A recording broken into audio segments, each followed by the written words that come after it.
This is Dr. Patrick Burnett. This lecture will go over Chapter 14 and its associated assignment. Now, this chapter is all about financial statement analysis, and one of our projects is also about that, so you'll get to apply these skills several times. Now, the reason you do this analysis in the first place is a lot like the reason you do annual physicals for people. You want to understand where you are, make decisions such as whether or not you need to change medications or recommend lifestyle changes. And more broadly, in a public health sense, if you're looking at entire communities, you want to compare the health of this community with that of others to see if there's ways that you might improve. Now, when you look at financial statements, one of the first things you'll do, indeed, normally the cover page, has an auditor's opinion. And that actually touches on two of the questions in the assignment, one of which is whether or not the audit is there to discover fraud. The answer is simple. It might discover fraud, but the primary purpose of the audit is for an objective opinion saying that these financial statements appear to be a fair and accurate representation. Financial statement auditors generally don't find fraud unless it's extremely clumsy fraud. Indeed, the auditor doesn't have to worry the same way that the C-suiters, like the company executives, do, because the executives are the one who take primary and ultimate responsibility for the accuracy of those financial statements. As noted in one of the other chapters, the Sarbanes-Oxley Act puts that ultimate responsibility clearly on the C-suiters. You can think of an auditor as a chart reviewer. That is, they're not going to do a primary in-person consult with the patient themselves or redo any tests. They're just looking at the patient's chart and making their decisions based on that. Now, once you've gotten by the auditor's statement and you assume that what you're looking at is accurate enough, it's time to analyze the statements. And this chapter goes into great detail about the ratios. And you can see the different types of ratios, and this goes back to one of the other assignment questions.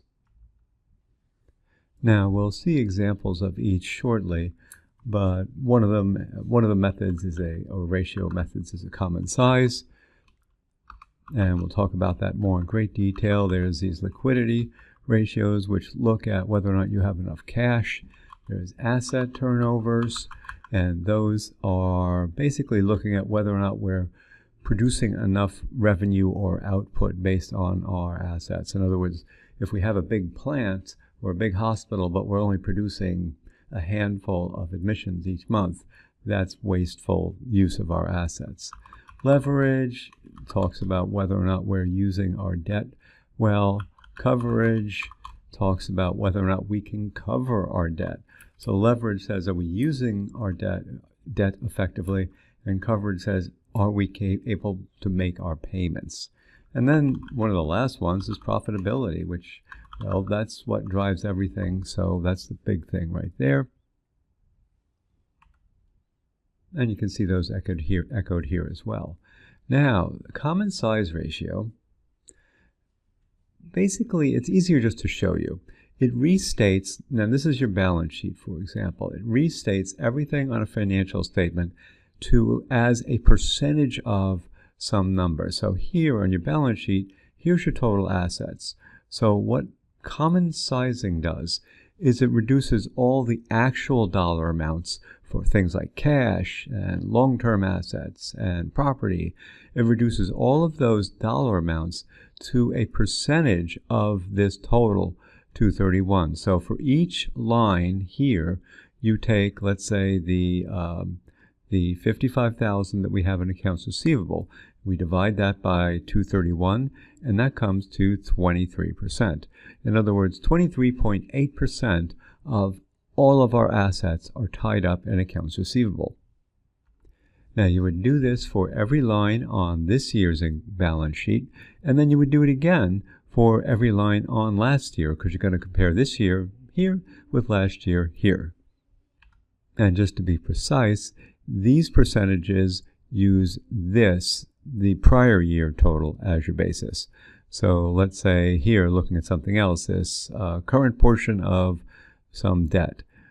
Right there, we take the 16, divide that by the 230, and that comes 7.2. So that's how we do the calculations in this column. Now, once we looked at our percent of total one year and a percent of total another, then what we want to do is look at the percentage change, like how much did it change from one year to the next. And let's take something like, now you can see marketable securities barely moved. It was 1.3, and that's 1.3, so there's really no change there. But your accounts receivable, now this year it was 23% of my total assets, but last year it was just 16%. So that one went up a bunch, and that is an alarming trend because it means that it looks like we're not collecting our receivables as fast because they're growing. So right there is one of the things you can do with this common size. You can look at that percent change to see what trends are. Another thing you can do with this common size is, let's say you are a 500-bed urban hospital and you want to see how you're doing against your peers. But your peer is, the other hospitals in your area are 800-bed. So you're both in the same size generally, but their revenues and everything is going to be different in terms of the exact dollars. But what you could do is you can look at your percent of total, where your assets, where your different assets and liabilities are distributed. You can look at your percentages of total and compare that to your peers to see if you're filling out the same general profile in terms of what proportions of your assets are being dumped in AR, which is an important measure. Now on the liability side, you do the same thing again, using that same denominator, using the total assets as the bottom, and you do the same math in both years, and then again you look for your big changes. Here, for example, you see a fairly big change, a decrease in your mortgage payable, and it went from about 7% down to 5%, and if you look at the dollar amounts, it looks to me at least, like they're paying down a mortgage, which is probably a good sign. Now you can do the same thing with your income statement. Now the basis for that is generally the total revenue line. You can see it right there. There's your total revenue line. So for every line in here, let's say for this foundation grant of $60,000, to get their percent of total, now you're looking at percentage of total income. So that's 60 divided by the 190 is about 33, or about 1/3 right there. Now, same as the other one, you do the calculations in the prior year based on that prior year's total revenue, doing the same mechanics of math, and then you compute the change each year as well.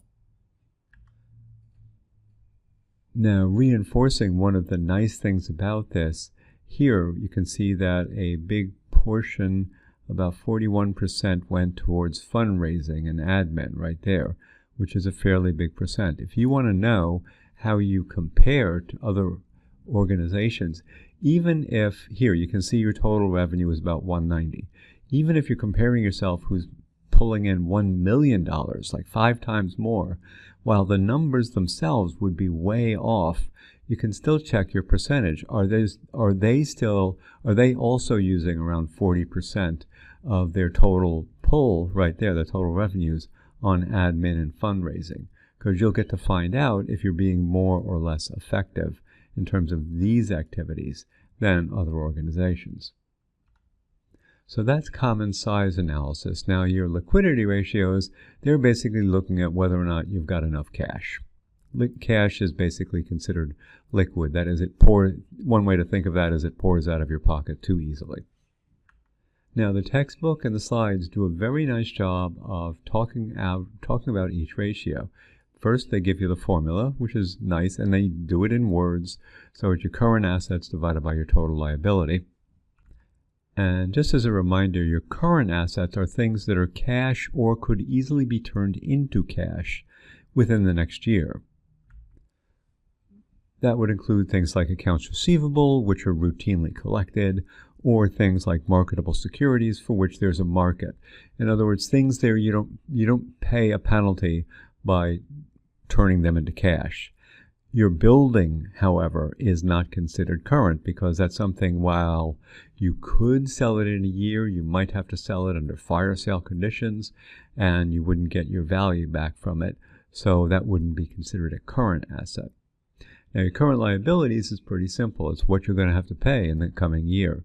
One of the reasons you can see right there, a 1 is a very serious kind of threshold. If you're below 1, that means that your assets are lower than your liabilities. So if this is 1/2, for example, that means for every dollar you have in assets, you have $2 in liabilities, which means you're probably not going to be able to make those debts unless you go out and borrow money. But it's a bad sign. So in some ratios, there is a hard and fast number, and these slides in the textbook as well bring your attention to it. The other nice thing that these pages do is they tell you whether things are going your way, if that is moving up or down. And generally, you want this higher.